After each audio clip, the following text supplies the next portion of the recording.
గొప్ప నామమునకు మహిమ కలుగునుగాక. క్రీస్తునందు ప్రియ దేవుని ప్రజలారా, దేవుని మహాప్రేమలో 2026వ సంవత్సరము 7 మాసములు మరి మనము కాచి కాపాడబడి 8వ మాసంలోనికి రావటం జరిగింది. ఈరోజు దేవుని యొక్క మాటలు మనము వినటానికి సంసిద్ధపరచబడదాం. ఆదికాండములో 22వ అధ్యాయం గురించి మనము కొంచెము ధ్యానము చేయటానికి మనం సిద్ధపడదామండి. అందరూ కూడా ఆదికాండము 22వ అధ్యాయం బైబిల్ అందరూ తీసి చూడాలి. ఆదికాండము 22వ అధ్యాయంలో మనము నేను చెప్పినప్పుడు చదువుదురు కానీ ఈరోజు మనము ఏం నేర్చుకోబోతున్నాము, ప్రభువారు మనకు ఏమి సంగతులు నేర్పుతున్నారు అనేది కొద్ది నిమిషాలు మనము తెలుసుకుందాం. ఈరోజు మన యొక్క టాపిక్ ఏమిటంటే ముంగుర్తు ప్రవచనం. చెప్పండి ఒకసారి, ఏంటది? ముంగుర్తు ప్రవచనం అంటే ముందు జరగబోతున్న ఒక ప్రవచనాన్ని గురించి ఆదికాండము 22వ అధ్యాయములో ప్రభువు తెలియపరిచారు. ముంగుర్తు అంటే ముందు జరగబోతున్నా అని అర్థం. ముంగుర్తు ప్రవచనం ఏమిటి? ఆ ప్రవచనము అంటే యేసుక్రీస్తు ప్రభువుల వారు ఈ లోకానికి వచ్చి ఆయన మన యొక్క పాప దోషముల నిమిత్తము, మన యొక్క పాపముల నిమిత్తము ఆయన బలి పశువుగా ఏ రీతిగా బలి అర్పించబడ్డాడో దానికి ముందుగానే ముంగుర్తుగా ఈ 22వ అధ్యాయములో ఇస్సాకు బలిని దేవుడు ముందుగా మనకు జ్ఞాపకము చేశారు.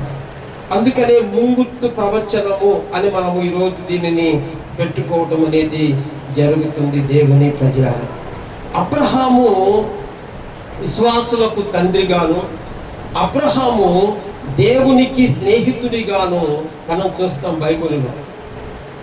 మనం అనుకుంటాం అబ్రహాము దేవుని స్నేహితుడు అని చెప్పగానే చాలామంది మనం అనుకుంటాం మామూలుగా, నన్ను కూడా దేవుని స్నేహితునిగా చేయి ప్రభువా, నన్ను కూడా విశ్వాసులకు తండ్రిగా అంటే నేను కూడా అనేకులను బలపరిచే వ్యక్తిగా చేయి ప్రభువా అని అనుకుంటూ ఉంటాను. అది అంత ఈజీ అయ్యే పని కాదండి. దేవుడు అబ్రహామును దేవుని స్నేహితునిగా ఎందుకు చేశాడు అనే మాటలో మనం ఒక్క మాట గమనిస్తే అబ్రహాము యొక్క త్యాగం ఉంది దాంట్లో, అబ్రహాము యొక్క సంపూర్ణ సమర్పణ ఉంది దాంట్లో. అది మనము గమనించాలి. ఏమండి, ఒక విశ్వాసిగా మనం ఒకటి నేర్చుకోవాలి.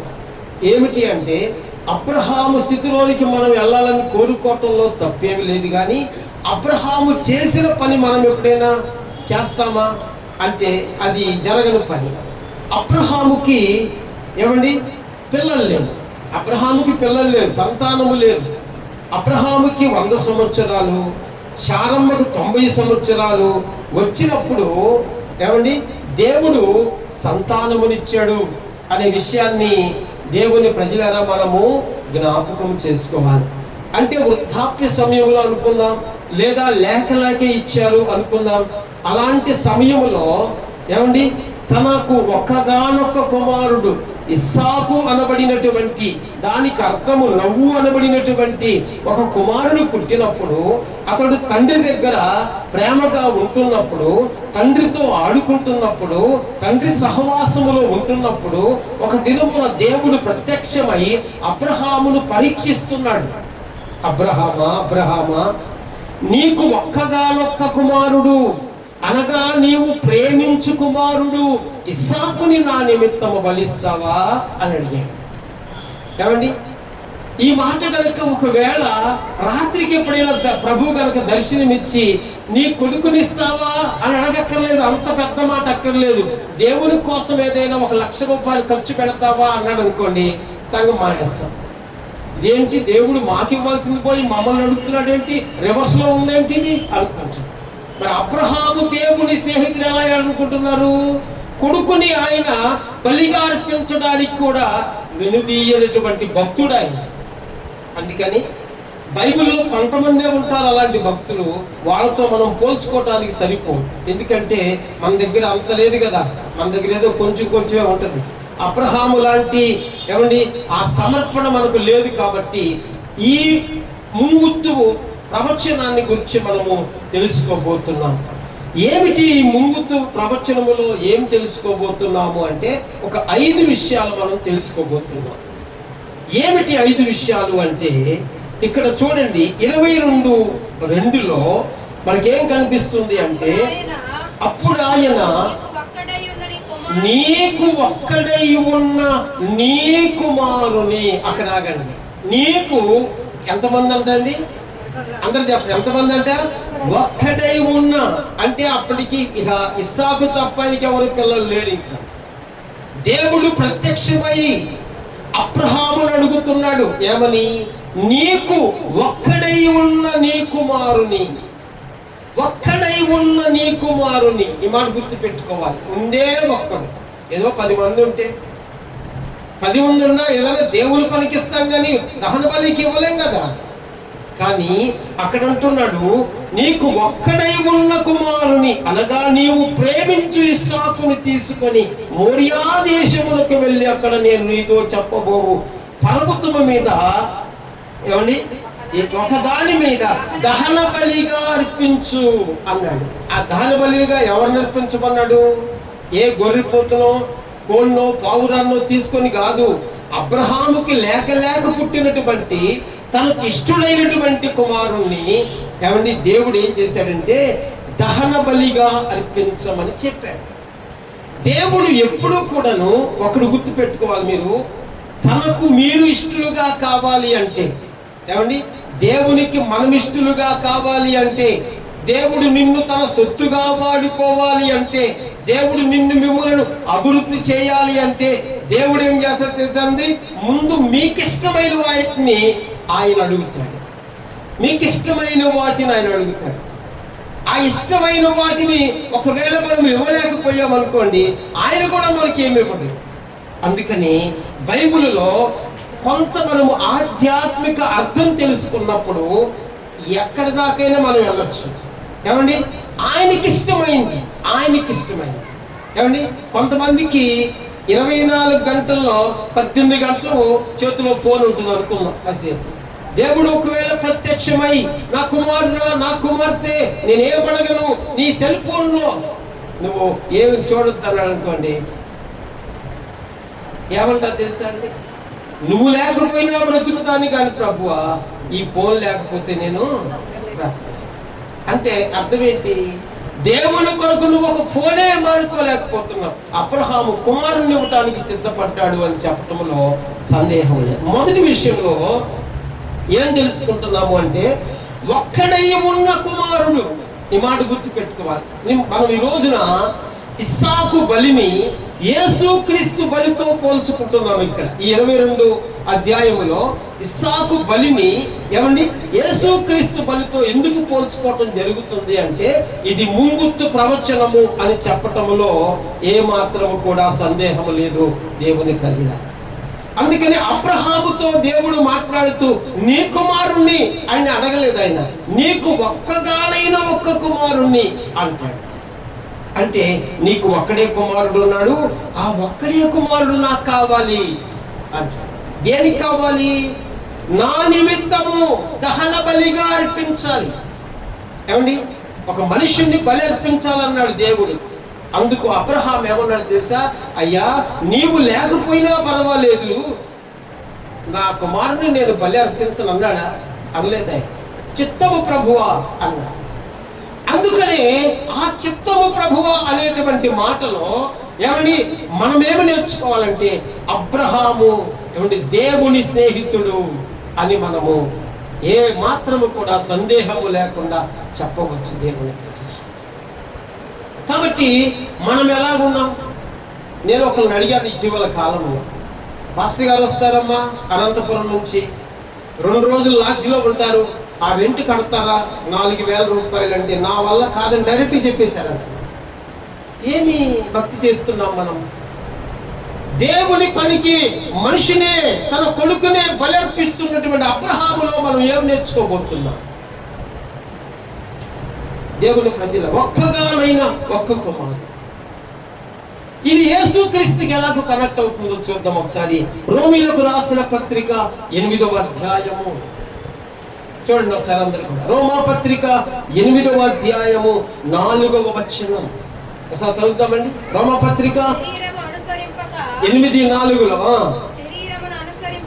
శరీరమును అనుసరింపక ఆత్మ అనుసరించియే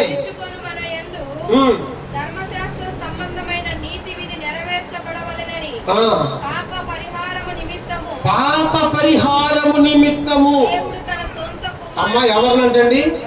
దేవుడు తన సొంత కుమారుని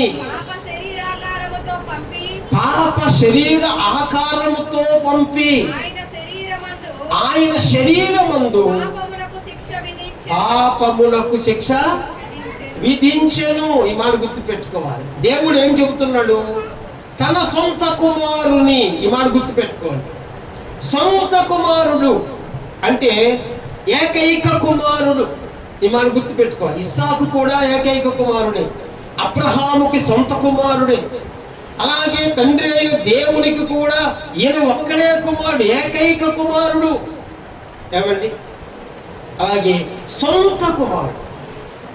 అందుకని యేసుక్రీస్తులో ఎలాగూ మనము ఇస్సాకును చూసుకోవచ్చు, ఇస్సాకు యొక్క ప్రత్యక్షతను మనము చూడవచ్చు. అంటే అబ్రహాముకి ఈయన ఒక్కడే ఉన్నాడు అప్పటికి, అలాగే దేవునికి కూడా సొంత కుమారుడు ఒక్కడే ఉన్నాడు.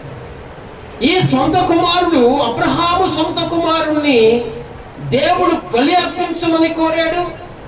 అలాగే దేవాది దేవుడు తన సొంత కుమారుడైన యేసుక్రీస్తుని ఈ లోకములో ఉన్నటువంటి సకల మానవాళి నిమిత్తము ఏమండి ఆయన దహన బలిగా చేయటానికి సిద్ధపరిచాడు. ఇది మనం గమనించాలి. సొంత కుమారుడు, సొంత కుమారుడు ఎవరినో పంపించలేదు. దేవుడు కూడా తన సొంత కుమారుని పంపించెను. ఎంత ఆశ్చర్యం చూడండి. దేవుడు ఏదైనా చెయ్యాలి అంటే చేస్తాడు, కానీ దేవుడు చేసేటప్పుడు అది ఎట్లా ఉంటుందంటే ఆయన చేసేటువంటి ప్రణాళికలో మన దగ్గర నుంచి ఏదో ఒకటి ఆశిస్తాడు. ఈ మాట గుర్తు పెట్టుకోవాలి మీరు. మన దగ్గర నుంచి ఏదో ఒకటి ఆశిస్తాడు ఆయన. ఆశించినప్పుడు మనం గనక చేతులు ఎత్తేసామనుకోండి, ఆయన ఏం చేయడు. ముందు నీ దగ్గర నుంచి ఏమైనా ప్రతిఫలం వస్తుందా అని చూస్తాడు. మీకు ఎగ్జాంపుల్ ఒకటి చెప్తాను, అర్థం కావటానికి. యేసుక్రీస్తు ప్రభు వారు లాజరు చనిపోయిన తరువాత 4 దినముల తరువాత వచ్చాడు. ముందే రావచ్చుగా? రావచ్చు. ముందొస్తే స్టోరీ అంత బాగా ఉండదు. అందుకనే 4 దినముల తరువాత వచ్చాడు. వచ్చినప్పటికీ ఈ లాజరును సమాధి చేశారు బేతనియాలో. అప్పుడు వచ్చిన తరువాత మరియ మార్తను అడుగుతున్నారు, అయ్యా 4 దినముల ముందు మీరు వస్తే ఇలాంటివి జరిగి ఉండేవి కాదేమో అన్నారు. అప్పుడు ప్రభు అన్నాడు, ఇప్పుడైతే ఏమైంది అన్నాడు. ఎన్ని దినముల తర్వాత ఏమైంది? చేసేవాడిని నేను కదా అని. ఎక్కడ ఉంచారు అని లాజరు సమాధి దగ్గరకు తీసుకుని వెళ్ళినప్పుడు ఏమండి లాజరు సమాధికి ఏమి అడ్డం పెట్టుందంటండి? ఒక రాయి అడ్డముగా ఉందంట. ఒక రాయి, సమాధికి రాయి అడ్డం ఉంది. మనిషిని యేసుక్రీస్తు బ్రతికించేటువంటి శక్తి ఉన్నప్పుడు రాయి పక్కకు పో అంటే పోదా? ఖచ్చితంగా పోదా. ఆకాశములను భూమిని అందరి సమస్తమును సృజించిన దేవునికి ఆ రాయి పెద్ద విషయమే కాదని. కానీ యేసు ప్రభు చూడండి, ఆ రాయిని దొర్లించండి పక్కకు అని ఎవరికి చెప్పాడు? దేవదూతలకు చెప్పలేదు, అక్కడ నిలిచి ఉన్న మనుషులకు చెప్పాడు. అర్థం చేసుకోండి. అంటే మనుషుల విశ్వాసం ఏమిటి? మనుషులు నేను చెప్పింది చేస్తారా చెయ్యరా అని దేవునికి ఒక ఆలోచన ఉంటుంది. అంటే యేసుక్రీస్తు ముందు మనుషుల సహాయం లేదా మనుషులకు ఒక పని అప్పగించినప్పుడు ఆ పనిని ఆయన ఖచ్చితంగా చూస్తారు. రాయిని పక్కకు దొరిలించిన తరువాత అప్పుడు లాజరుని పిలుస్తున్నాడు, లాజరు రా బయటికి రా అని. అంటే ఎంత అద్భుతం అండి. అంటే యేసుక్రీస్తు చనిపోయిన లాజరుని బ్రతికించేవాడు రాయిని పక్కకు జరపలేడా అంటే చేస్తాడు. కానీ మనుషులు చేసేవి కొన్ని ఉంటాయి. ఏమండి, ఆయన కానా అనే పెండ్లి విందుకి వెళ్ళినప్పుడు మనకు తెలుసు ద్రాక్షారసం అయిపోతే ద్రాక్షారసము ఏమండి ఆయన ఈజీగా ఇవ్వగలడు, ఆయన దగ్గర శక్తి ఉంటుంది. కానీ శిష్యులకు చెబుతున్నాడు, ఏమని చెబుతున్నాడు? ఆ బాణల్లో మీరు నీళ్లు నింపండి అని. అంటే మనుషుల పని ఒకటి ఉంటే దేవుడు తర్వాత చేస్తాడు. నువ్వు ముందే అసలు కాడి కింద వేస్తే ఎవరు చేస్తారు? అందుకనే క్రైస్తత్వం ఉజ్జీవించబడకపోవటానికి ప్రధాన కారణం ఏంటంటే నాకెందుకులే అనుకోవటం, నాకు కాదులే అనుకోవటం, నేను కాదులే అనుకోవటం, వేరొకరు ఉన్నారులే అనుకోవటం. ఆ వేరొకరు ఉన్నారనుకోండి, ఆ ఉన్నవారికి ఆశీర్వాదాలు వస్తాయి కదా. మరి అది మనం గుర్తుపెట్టుకోవాలి. అందుకని యేసుక్రీస్తు ప్రభువు వారు ఏమండి తన కుమారుడైనటువంటి యేసు, ఆ తండ్రి అని దేవుడు తన కుమారుడైన యేసుక్రీస్తుని ఈ లోకానికి బలిగా అర్పించాడంటే ఒక్కడైన కుమారుని పంపించాడు. ఎంతో మంది లేరు అక్కడ. ఇక్కడ కూడా అబ్రహాము కూడా ఒక్కడైన కుమారుణ్ణి తీసుకొని బలిగా అర్పించడానికి సిద్ధపడ్డాడు అని చెప్పడంలో సందేహం లేదు. దేవుని పూజ. రెండో విషయం ఏంటంటే దీంట్లోనే ఆదికాండములో 22వ అధ్యాయంలో కనుక మీరు చూస్తే 6వ వచనములో అక్కడ ఏముంది? దహన బలికి కట్టెలు తీసుకొని తన కుమారులకు ఇస్సాకు మీద పెట్టి తన చేతితో నిప్పును కత్తిని పట్టుకొని పోయెను అనే మాట మనకి కనిపిస్తుంది 22:6. ఒకటేమో ఒక్కగానొక్కడు, ఒక్కడే. ఆహా, దేవుడు ఆ ఒక్కడినే అడుగుతాడు. నిన్నే అడగొచ్చు, ఆ ఒక్కడు నువ్వే కావచ్చు. నా కుమారుడా, నా కుమార్తె అని నేను అడగొచ్చు. ఆయన నా వల్ల కాదు అనకూడదు. మనం ఇస్సాకు బలి అర్పించడానికి అబ్రహాము వెనకడిగేయలేదు. ఆయనకు ఒక విశ్వాసం ఉంది. ఇచ్చిన దేవుడు తీసుకోలేడు, తీసుకోడు కూడా అనే విశ్వాసం అతనిలో ఉంది. అందుకని ధైర్యంగా ముందుకు వెళ్ళాడు. ఒకవేళ ఏమని కామెంట్ లిస్ట్ లో మనం చూస్తాం, ఒకవేళ తీసుకుంటే అనుకుందాం అబ్రహాము ఊహించినట్లుగా జరగకుండా ఉంటే అంతకంటే ఏం కావాలి? దేవునికే కదా బలి అర్పించబడింది అని అబ్రహాము అనుకుని ఉండవచ్చట. కానీ అబ్రహాము వెనుకంజ వేయలేదు. ఇక్కడ రెండో విషయంలో మనం చూస్తే 6లో అబ్రహాము, బాగా వినండి, అబ్రహాము ఏమండి తన కుమారుని దహన బలికి, ఇప్పుడు అబ్రహాము ఎవరిని బలిస్తున్నాడు చెప్పండి? తన కుమారుడైన ఇస్సాకుని బలిగా తీసుకెళ్తున్నాడు. అది 3 రోజుల ప్రయాణం తర్వాత చెప్పుకున్నాం. ఇప్పుడు ఈ ఇస్సాకే దహన బలి అయితే, దహన బలి ఎవరైతే అర్పించబడుతున్నారో, ఏ ఇస్సాకైతే దహన బలిగా అర్పించబడుతున్నాడో ఆ ఇస్సాకు భుజముల మీద ఏమున్నాయంటండి? కట్టెలు ఉన్నాయంట. ఈ మాట గుర్తు పెట్టుకోవాలి. అంటే అర్థం ఏంటంటే దహన బలి, తన దహన బలి కోసము కట్టెలు మోస్తున్నటువంటి ఇస్సాకు. ఎవరైతే దహన బలిగా అర్పించబడుతున్నారో వారే కట్టెలు మోస్తున్నారు. ఎంత గొప్ప విషయం అండి ఇది. ప్రవచనాత్మకంగా మనం చూస్తే యోహాను సువార్తలో చూడండి 19వ అధ్యాయములో మనకు కనిపిస్తుంది యేసుక్రీస్తుని గురించి కూడా. యోహాను సువార్త 19వ అధ్యాయము 17వ వచనం ఒకసారి చదువుదామండి. వారు యేసును తీసుకొని పోయిరి. ఏమండి, ఏం చూడండి, ఆయన అంటే ఎవరు? మన ప్రభు అయిన యేసుక్రీస్తు ప్రభువారు తన సిలువను మోసుకొని కపాల స్థలము అనబడినటువంటి చోటుకు వెళ్ళెను. హెబ్రూ భాషలో దానికి గొల్గతా అని పేరు ఉంది. ఇక్కడ ఆగండి దేవుని ప్రజలరా, ఇక్కడ ఇస్సాకు కట్టెలు మోసుకుంటూ వెళ్ళాడు మోరియా పర్వతం దగ్గరకు. కానీ ఈ యోహాను సువార్త 19:17లో యేసుక్రీస్తు ప్రభువు వారు ఏమండి ఏ సిలువను ఎక్కబోతున్నాడో, ఏ సిలువ మీద మేకులు కొట్టడానికి వారు సిద్ధంగా ఉన్నారో, ఏ సిలువ మీద తన ప్రాణం తీయాలనుకుంటున్నారో ఆ సిలువనే తన భుజస్కంధముల మీద వేసుకొని కపాల స్థలము దగ్గరికి వెళ్ళాడు. గొల్గొతా ప్రాంతానికి దానిని మోసుకుంటూ వెళ్ళాడు. గుర్తుపెట్టుకోండి, అంటే ముంగుత్తు ప్రవచనములో ఇస్సాకు కట్టెలు మోసాడు, అలాగే యేసుక్రీస్తు శిలువను మోసాడు. ఒకవేళ మళ్ళా మీకు భాష తేడా ఉందనుకుంటున్నారేమో. ఆయన కట్టెలు కదా మోసాడు, ఈయన సిలువ కదా మోసాడు. సిలువేం ఎనపదేం కాదు, అల్యూమినియం కాదు, అది కూడా చెక్కదే. అందుకనే బైబిల్లో సందేహము రాకుండా ఇంకొక వచనం కూడా రాశాడు. చూద్దామా అది కూడా. పేతురు రాసిన మొదటి పత్రికలో చూడండి. పేతురు రాసిన మొదటి పత్రిక 2వ అధ్యాయము 24వ వచనములో. పేతురు రాసిన మొదటి పత్రిక 2వ అధ్యాయం 24వ వచనములో, మరియు పాపముల విషయమై చనిపోయి నీతి విషయమై జీవించున్నట్లు ఆయనే తానే తన శరీరమందు మన పాపములను దేని మీద అంటండి, మ్రాను మీద మోసుకొనెను. చాలు మ్రాను మీద మోసుకొని పోయి. మ్రాను అంటే తెలుసు కదా, చెక్కతో తయారు చేయబడిన దాన్ని మ్రాను అంటారు.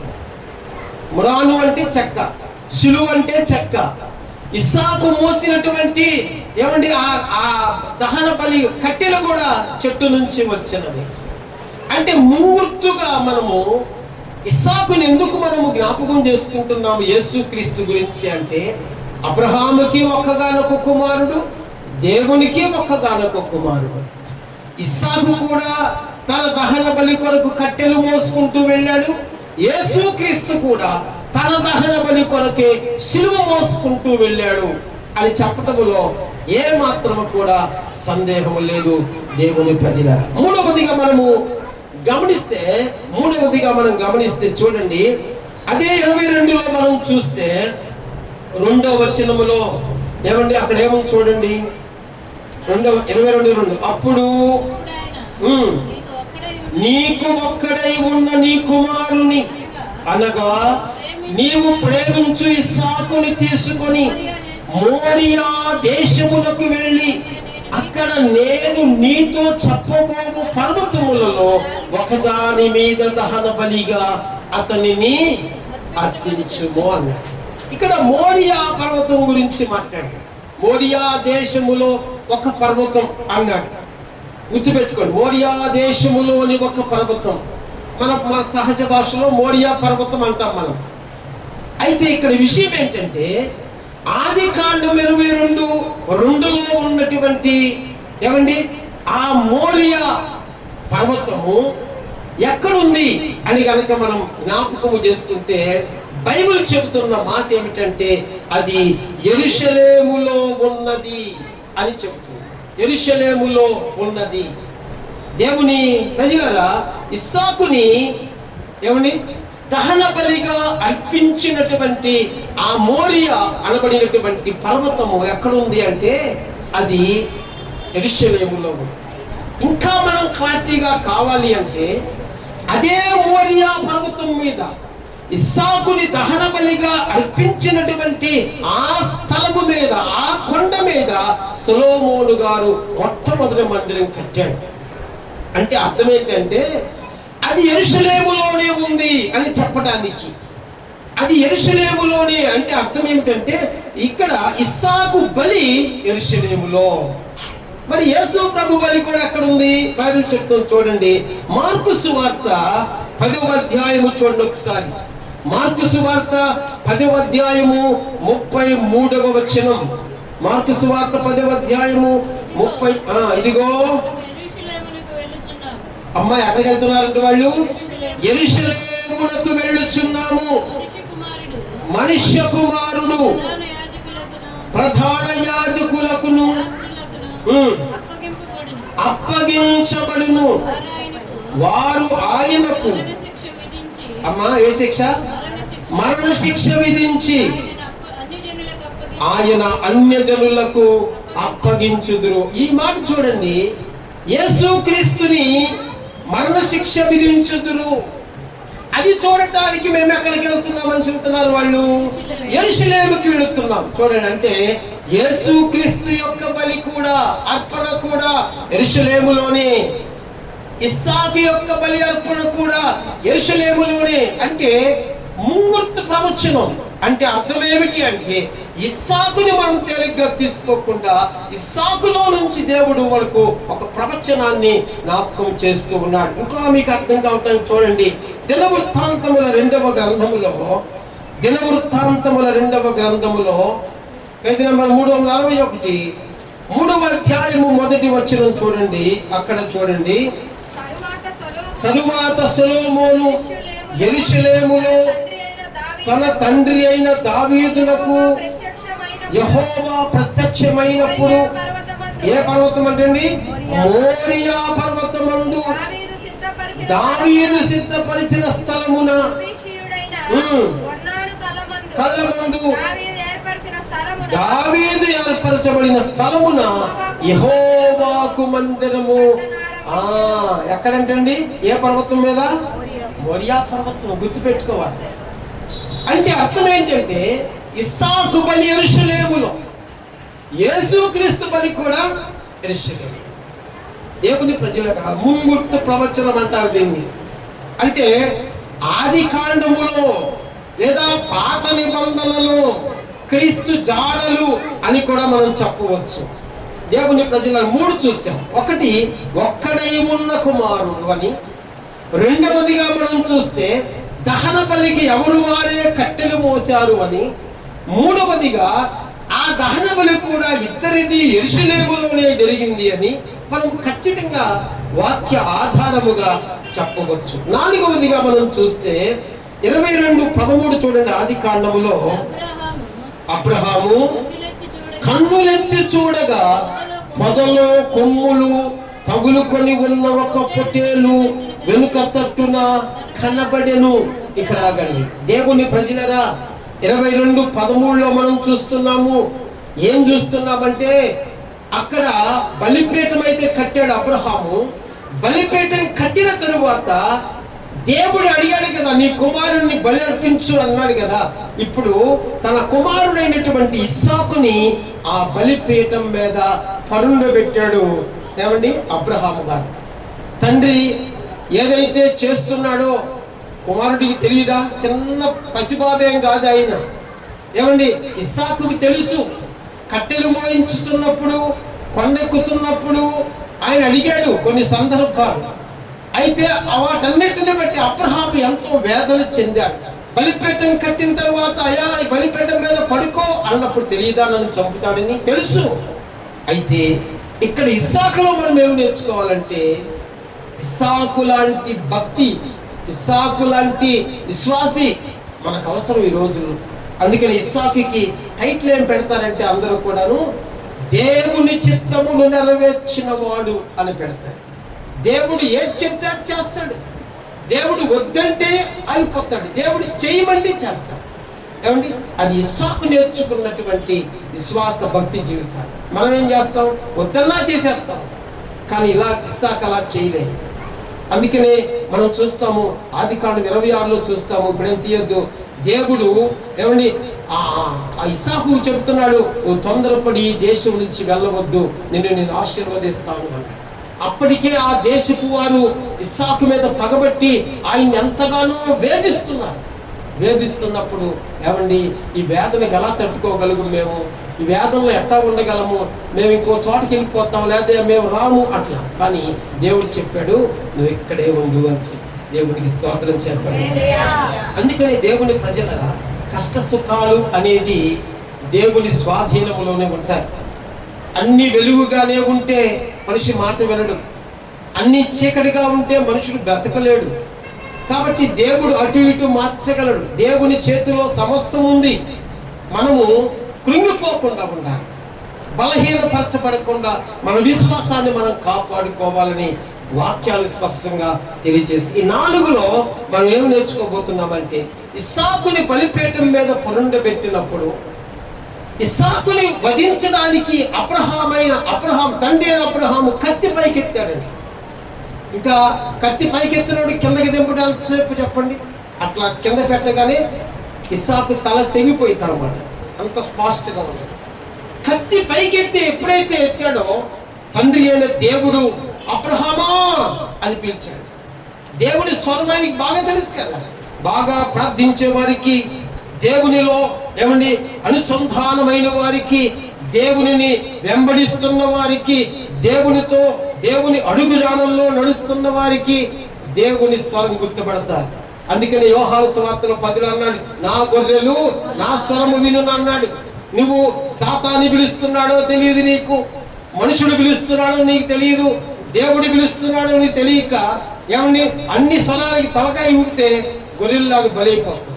అలా కాకుండా దేవుని స్వరాన్ని వినేటువంటి కృప నాకు కావాలి ప్రభువా, నేను నీ స్వరాన్నే గుర్తుపట్టాలి, ఎవరి స్వరం నాకు అక్కర్లేదు అని మనం ప్రార్థించడం నేర్చుకోవాలి. అబ్రహాము అంతటి విశ్వాసి కనుక, అంతటి భక్తుడు కనుక అబ్రహాము దేవుని స్వరాన్ని విని, ఇదిగో ఎత్తిన కత్తిని దింపకుండా నీ కుమారునికి బదులుగా, నీ కుమారునికి మారుగా, నీ కుమారుని చంపాలని చెప్పాక నువ్వు నా మాట విని నా యందు భక్తి కలిగి విశ్వాసం కలిగి కన్న కొడుకునే చంపడానికి వచ్చావు.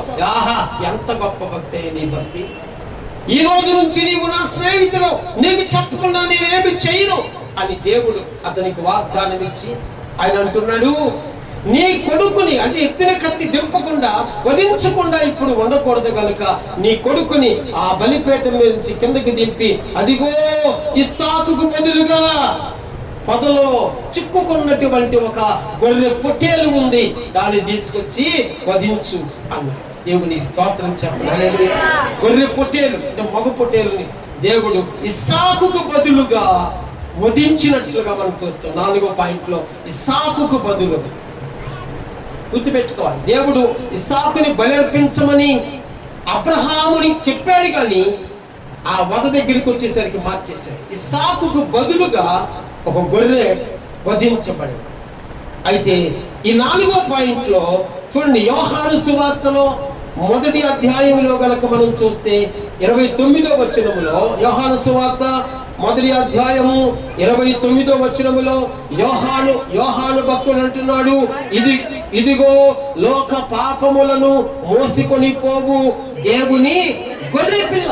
ఇదిగో యోహాను చెబుతున్నాడు, ఇదిగో లోక పాపములను మోసుకొని పోవు దేవుని గొర్రె పిల్ల. ఆహా, దేవుని గొర్రె పిల్ల. యేసు ప్రభు గొర్రె కాదు, మనుషుడే ఆయన. కానీ యోహాను భక్తుడు గొర్రె పిల్ల వలె ఆయనను పోల్చాడు. ఏమండి, యెషయా గ్రంథము 53వ అధ్యాయము 7వ వచనము కూడా ఒకసారి చదువుదామేముంది అక్కడ. యెషయా గ్రంథము 53:7లో కూడా అక్కడ కూడా గొర్రె పిల్లతో యేసు క్రీస్తుని పోల్చారు దేవుని ప్రజలను. దౌర్జన్యమునందెను, అతడు నోరు తెరవలేదు, వదకు తేబడిన గొర్రె పిల్లయు బొచ్చు కత్తిరించు వాని ఎదుట మౌనముగా ఉండునట్లు అతడు నోరు తెరవలేదు. దేవునికి స్తోత్రం చెప్పాలి. హల్లెలూయా. అంటే యేసు క్రీస్తు ప్రభువారు ఒక గొర్రె పిల్లగా మార్చబడ్డాడు. గొర్రె పిల్లగా ఎందుకో తెలుసా గొర్రె పిల్లగా మార్చబడ్డాడు? అక్కడ పాపముల నిమిత్తము, ఇవాళ గుర్తుపెట్టుకోండి, పాత నిబంధన కాలములో యేసు క్రీస్తుకు ముందు కాలములో పాపముల నిమిత్తము గొర్రెలు వధించబడుతున్నాయి, పొట్టేళ్లు వధించబడుతున్నాయి. అయితే ఇప్పుడు శాశ్వతమైనటువంటి పాప విమోచన నిమిత్తము యేసుక్రీస్తు ప్రభువారు బలి ఆయన అవ్వటం జరుగుతుంది. ఎవరి నిమిత్తము? ఇప్పుడు చెప్పండి, ఎవరి నిమిత్తము? ఇస్సాకు నిమిత్తము దేవుడు దహన బలిగా ఒక గొర్రె పొట్టేలును ఏర్పాటు చేస్తే, ఇప్పుడు యేసుక్రీస్తు ప్రభు వారి యొక్క దహన బలి ఎవరి కొరకంటే మన నిమిత్తం. మన నిమిత్తం అంటే మనము చేసినటువంటి పాపములకు, మనము చేసినటువంటి అతిక్రమములకు మనము పొందవలసినటువంటి శిక్ష నిమిత్తము ఆయన మనకు మారుగా, మనకు బదులుగా యేసుక్రీస్తుని గొర్రె పిల్లగా వధించటం జరిగింది. దేవుని ప్రజల దేవునికి స్తోత్రం చెప్పండి. అందుకనే ఇక్కడ మనం ఏమి తెలుసుకుంటున్నామంటే ఇస్సాకుకు బదులుగా గొర్రెపిల్ల వధించబడితే మనకు బదులుగా యేసుక్రీస్తు గొర్రెపిల్లగా వధించబడ్డాడు అని మనం జ్ఞాపకం చేస్తాం. అందుకని ఇది ముంగుర్తు ప్రవచనము అని చెప్పుకోవటంలో ఏ మాత్రము కూడా సందేహం లేదు. చివరిగా ఐదవదిగా మనం చూస్తే, ఐదవదిగా చూడండి, అదే 22 ఆదికాండము 4లో మనం చూస్తే, మూడవ నాడు అబ్రహాము కన్నులెత్తి దూరము నుండి ఆ చోటును చూచాడు అని చెప్పారు. 3 రోజులు నడిచారు. దేవుడు ఏ కొండకైతే వెళ్ళమన్నాడో ఆ కొండకు ఇస్సాకుని తీసుకొని, తన పనివాడిని తీసుకొని, ఒక గాడిదను తీసుకొని ఎన్ని రోజులు నడిచాడంటండి? 3 దినములు నడిచాడట. ఆ కొండకు చేరటానికి 3 దినములు పట్టినట్లుగా వాక్యం ఇక్కడ స్పష్టంగా తెలియజేది. అందుకనే 3వ దినమున మోరియా కొండకు వారు చేర్చబడ్డారు. అయితే ఇక్కడ చూడండి, మత్తయి సువార్త 20వ అధ్యాయంలో కనుక మనం చూడగలిగితే, మత్తయి సువార్త 20వ అధ్యాయం చూడండి ఒకసారి, 19వ వచనాన్ని మనం ఒకసారి చూద్దామండి. మత్తయి సువార్త 20వ అధ్యాయము 19వ వచనములు ఏమని చూడండి. ఆయనను అపహసించుటకును, కొరడాలతో కొట్టుటకును, సిలువ వేయుటకును అన్యజనులకు ఆయనను అప్పగింతురు. 3వ దినమున ఆయన మరలా లేచును. దేవునికి స్తోత్రం చెప్పండి. అంటే 3వ దినమున ఇస్సాకు 3వ దినమున మోరియా పర్వతానికి వెళితే యేసుక్రీస్తు దహన బలిగా చేయబడి 3వ దినమున ఆయన తిరిగి లేచినట్లుగా వాక్యం తెలియచేస్తుంది దేవుని ప్రజలు. అందుకని ఇక్కడ ఈ మాటలు మనం ఎందుకు ధ్యానించవలసి వచ్చింది అంటే, ఇస్సాకు బలి ఒక ముంగుర్తు ప్రవచనం అని మనము చెప్పటములో ఏ మాత్రము కూడా సందేహం లేదు.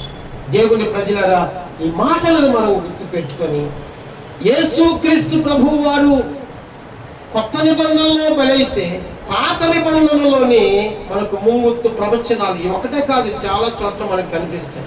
అలాంటి అనుభవాలతో మనం ముందుకు కొనసాగటానికి మనం సిద్ధపడాలి. ఇస్సాకు ఎలాగూ తండ్రి చిత్తము మేరకు నేను చనిపోతానని తెలుసు కూడా ఆయన సిద్ధపడ్డాడో, తండ్రి చిత్తాన్ని నెరవేర్చాడో, అలాగే మనం కూడా దేవుని పని విషయంలో నెరవేర్పు పొందడానికి సంసిద్ధపరచబడదాం. ఈ కొద్ది మాటలు ప్రభు దీవించి ఆశీర్వదించును గాక.